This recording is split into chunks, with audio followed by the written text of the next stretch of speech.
మేము భద్రకాళి గుడి దగ్గర జ్ఞాన సరస్వతి కాలనీలో ఉంటామండి. మా కాలనీ పరిస్థితి ఇలా ఉంది. కనీసము 15 ఫీట్ల వరకు వాటర్ అనేది వచ్చేసినాయి. మేము 5 ఫ్లోర్ లో ఉంటాం కాబట్టి నేను ఈ వీడియో తీయగలుగుతున్నాను. ఇప్పటి వరకు మేము మున్సిపాలిటీ వాళ్లకు రాత్రి నుండి పోలీస్ వాళ్లకు కలెక్టరేట్ కి టోల్ ఫ్రీ నెంబర్స్ తీసుకొని కాల్ చేస్తే మేము వస్తాం అన్నారు. వాళ్ళు రాలేదు. అసలు వర్షం తగ్గిపోయి ఇప్పటికి 10 గంటలు అయిపోయింది. వర్షం తగ్గి కూడా 10 గంటల పాటు అయింది. వర్షం తగ్గిన తర్వాత కూడా ఎటో పంపేయాల్సింది, ఎటో పోవాల్సిన నీళ్ళు అనేది మొత్తము ఇటు వస్తున్నాయి. ఆ మాట కూడా నేను చెప్పిన, మేము ఇప్పుడే కాదు దాదాపుగా 24 సంవత్సరాలు బట్టి ఇల్లు కట్టుకుని ఉన్నాం. మేము ఇంటి పన్నులు కడతాము, అన్ని కడతాము. అవి తీసుకోవడానికి అయితే బాగానే ఉంటారు. గవర్నమెంట్ ఇక్కడ వరంగల్ మున్సిపాలిటీ గవర్నమెంట్ అనేది ఎంత వరెస్ట్ అంటే అంత వరెస్ట్ ఉన్నది.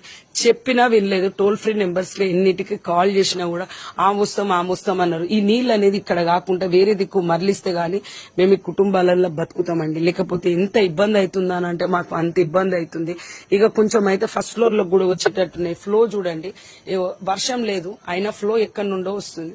ఎన్నిసార్లు చెప్పినా మున్సిపాలిటీ వాళ్ళు గానీ ఎవరు గానీ పట్టించుకోవట్లేదండి. ఇది మా పరిస్థితి చూడండి ఎంత. అసలు ఫస్ట్ ఫ్లోర్ కి అక్కడ మీరు ఫిల్లర్ దగ్గర చూస్తున్నారా, ఫస్ట్ ఫ్లోర్ దగ్గరకు వచ్చేసినాయి.